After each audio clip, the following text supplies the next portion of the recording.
बिस्मिल्लाहिर्रहमानिर्रहीम। उम्मीद करते हैं आप खैर आफियत से होंगे। अल्लाह ताला आपको हमेशा अपने ज़ुबान में रखे। आजकल की जदीद दुनिया में मरने वाले इंसान के न सिर्फ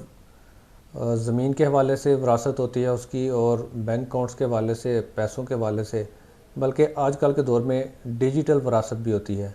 जैसा कि कोई यूट्यूब चैनल वगैरह, कोई फेसबुक पेज, इंस्टा पेज, या कोई क्रिप्टो करेंसी या कोई ऑनलाइन ट्रेडिंग वगैरह का जो मामला होते हैं।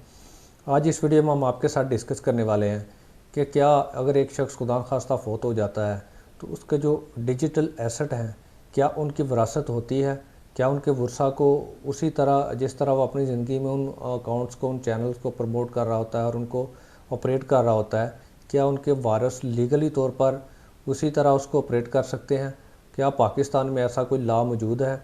जिसकी बेस पर उस चैनल की या उस फेसबुक पेज की या उस इंस्टा पेज की कोई विरासत वगैरह ट्रांसफ़र होती है? आज तफसील से हम इस वीडियो में आपके साथ ये सारी चीज़ें डिस्कस करेंगे। लेकिन इससे पहले अगर आप हमारे चैनल पर नए हैं तो हमारे चैनल को सब्सक्राइब ज़रूर कर लें ताकि इसी तरह की कारआमद और मालूमाती वीडियो बर वक्त आप तक पहुँचती रहे। बदकिस्मती से अभी तक पाकिस्तान में डिजिटल सक्सेशन लॉ के हवाले से कोई वाज़ह कानून मौजूद नहीं है। अभी तक कोई कानून साजी इस बारे में नहीं हुई कि अगर एक शख्स जो डिजिटल एसेट रखता है अगर वो फ़ौत हो जाता है तो उसके एसेट की जो मुंतकली है वो कैसे होनी चाहिए। और अमूमन डिजिटल एसेट जो है मरने वाले शख्स के वो ज़ाया हो जाते हैं। फ़र्ज़ करें एक शख्स फ़ौत हो जाता है, उसका एक यूट्यूब चैनल था जिसकी 4 से 5 लाख माहाना इनकम थी, तो अब उसके फ़ौत होने के बाद उस चैनल का बनेगा क्या? शरन तो आप कह सकते हैं कि उसकी विरासत है, ज़ाहिर उसने मेहनत की, अपना चैनल बनाया, खड़ा किया, उससे इनकम होती है, वो शरन तो उसके वारिस जो हैं वही उसके हकदार हैं। लेकिन पाकिस्तान में जो कवानीन मौजूद है उसमें किसी भी कानून में कोई वाज़ह इस सिलसिले में कोई भी चीज़ मौजूद नहीं है कि आप लीगली तौर पर इसको प्रोसीड कर सकें। हाँ, जहाँ तक रह गई बात अब उन कंपनीज़ की, उन सोशल मीडिया ऐप्स की, कि उनकी पॉलिसीज़ क्या हैं और क्या वो उनके वारसान को अलाउ करती हैं कि वो उनके अकाउंट को ऑपरेट करें, या फिर वो अकाउंट जो है वो डिलीट कर दिया जाता है। इस बारे में हम आपको आगे वीडियो में बताएंगे। एक ज़रूरी बात यह हम आपके साथ करना चाहता हूँ, अगर आप सोशल मीडिया पर डिजिटल एसेट रखते हैं आप, तो एक काम लाजमी करें, अपनी जो पासवर्ड, ईमेल्स, इनका एक रिकॉर्ड ज़रूर मरतब करें। रिटन शक्ल में आपका ये रिकॉर्ड ज़रूर होना चाहिए, क्योंकि जब आप खुदा न खास्ता दुनिया से चले जाते हैं तो आपके डिजिटल एसेट तक रसाई हासिल करने में जो सबसे बड़ा मसला आता है वो मसला सिर्फ पासवर्ड और ईमेल और उनकी लॉगिन होने की रसाई होता है, जो सबसे बड़ा मसला होता है। रसाई होने के बाद काफ़ी चीज़ें आसान हो जाती हैं। लिहाजा तमाम डिजिटल एसेट रखने वाले लोगों से मेरी गुजारिश है कि आपने जो डिजिटल एसेट हैं उनकी मुकम्मल इन्फॉर्मेशन रिटन तौर पर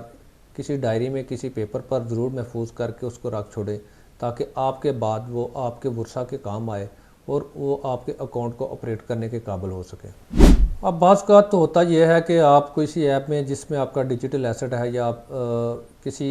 यूट्यूब चैनल फ़र्ज़ करें आप यूज़ कर रहे हैं, या कोई फेसबुक पेज आप यूज़ कर रहे हैं, तो होता बाज़ात ये है कि अगर आप कंपनी की टर्म्स एंड कंडीशन को फॉलो करें, उनको पूरा कर दें, तो वो आपका अकाउंट जो है वो कंटिन्यू कर देते हैं, लीगल हेयर्स को वहाँ तक रसाई दे देते हैं। लेकिन कानूनी तौर पर पाकिस्तान के मौजूदा जो कवानीन हैं उसमें कोई इस तरह की गुंजाइश नहीं है, या वाज़ह तौर पर कोई डायरेक्शन नहीं है। लिहाजा आप बिल्कुल मुकम्मल तौर पर कंपनी की टर्म्स एंड कंडीशन, उसके रूल्स और उसकी पॉलिसी के रहमो करम पर होते हैं। अक्सर औक़ात ये भी होता है कि आपकी मुतलका कंपनी की जो मुतलका रिक्वायरमेंट्स होती हैं वो पूरा ना करने की वजह से अकाउंट जो है वो बंद कर दिया जाता है, डिलीट कर दिया जाता है। लेकिन अक्सर औक़ात अगर आपके जो आपका मुतवफ़ी है, अगर उसने आपके लिए कुछ कारआमद इन्फॉर्मेशन सेव करके आपके लिए रख दी हुई हैं और कुछ बुनियादी मालूमात आपके पास अगर हैं, तो फिर काफ़ी ज़्यादा चांसेस होते हैं कि आप उस जो डिजिटल एसेट आपके मुतवफ़ी का, आप उसके वारिस बन सकते हैं। हम ज़मीन के डॉक्यूमेंट संभाल के रखते हैं, रजिस्ट्रियाँ संभाल के रखते हैं, हम लॉकर्स में ज़ेवरा संभाल के रखते हैं, कई अहम दस्तावेज़ात अपनी ज़िंदगी में, अपनी तलीमी सर्टिफिकेट, कई अहम चीज़ें हम संभाल के रखते हैं। लेकिन आने वाले दौर में अब हमें अपने डिजिटल एसेट को भी संभाल कर रखना पड़ेगा। इसकी भी एक प्रॉपर फाइलिंग करनी पड़ेगी और प्रॉपर मुकम्मल तौर पर इसका जो मुकम्मल डाटा है, इंफॉर्मेशन है, इसको अपने वारसों के लिए हमें महफूज रख कर इसकी भी एक फ़ाइल तैयार करनी पड़ेगी, ताकि आने वाले हमारे जो वारिस हैं वो उस फाइल से मुस्तफ़ीज़ हो सकें और हमारे डिजिटल एसेट के कानूनी और विरासती मालिक बन सकें। डिजिटल एसेट में अब एक मसला ये भी आता है, अगर ख़ानदान के पास तमाम पासवर्ड, ईमेल्स वगैरह हैं और वो अपने मुतवफ़ी के जो प्लेटफॉर्म्स हैं, डिजिटल एसेट हैं, वहाँ तक वो रसाई हासिल कर लेते हैं, और अगर प्लेटफॉर्म वालों को पता लगता है, ऐप्स को पता लगता है, तो वो अनऑथोराइज एक्सेस के ज़ुमरे में आपके ख़िलाफ़ कानूनी चाराजोई भी कर सकती हैं और आपकी रसाई जो है उस चैनल तक या उस डिजिटल एसेट तक वो भी ख़त्म कर सकती हैं। लिहाजा इसमें बड़ी पेचीदगियाँ हैं।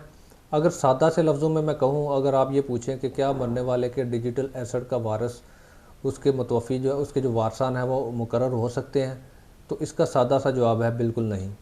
शायद चंद केसेस हैं या चंद ऐसे चैनल्स हैं, चंद ऐसे डिजिटल एसेट हैं जो ऑथोराइज़ कर देते हैं वारसान को, लेकिन अक्सरियत जो है डिजिटल एसेट की वो ऑथोराइज़ नहीं करती, और अक्सर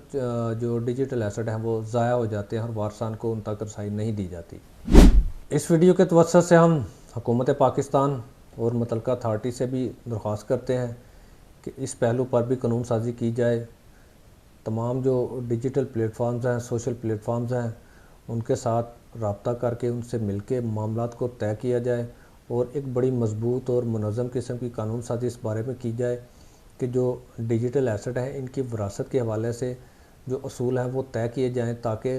किसी की मेहनत जो है, किसी का जो डिजिटल एसेट है, अगर उसने सारी ज़िंदगी मेहनत करके एक डिजिटल एसेट खड़ा किया है, तैयार किया है और उससे वो अपनी कफ़ालत करता है और उससे अच्छी खासी इनकम होती है, तो उसका फ़ायदा उसके वारसान को भी होना चाहिए। कुछ तरह की कानून साजी ज़रूर करें कि उसके वारसान जो है उसके डिजिटल एसेट के लीगल हेयर बने और कानूनी तौर पर उनको तहफ़्फ़ुज़ हासिल हो कि वो अपने वालिद की या अपने मुतवफ़ी की या कोई भी अपने फैमिली मेम्बर जो फ़ौत हो गया है उसके डिजिटल एसेट के कानूनी तौर पर मालिक बन सके। आज की दुनिया में डाटा ज़मीन से ज़्यादा कीमती हो गया है। उम्मीद करते हैं आपको वीडियो पसंद आई होगी। अगर वीडियो पसंद आई है तो लाइक कमेंट शेयर ज़रूर कीजिएगा। अगर किसी किस्म की आपको इस वीडियो के बाबत किसी किस्म का आपने सवाल पूछना है तो आप कमेंट सेक्शन में हमसे सवाल पूछ सकते हैं, या फिर आप अगर हमसे किसी किस्म की लीगल रहनुमाई चाहते हैं तो आप हमारे दिए गए नंबर पर व्हाट्सएप मैसेज करके आप हमसे कानूनी राय ले सकते हैं।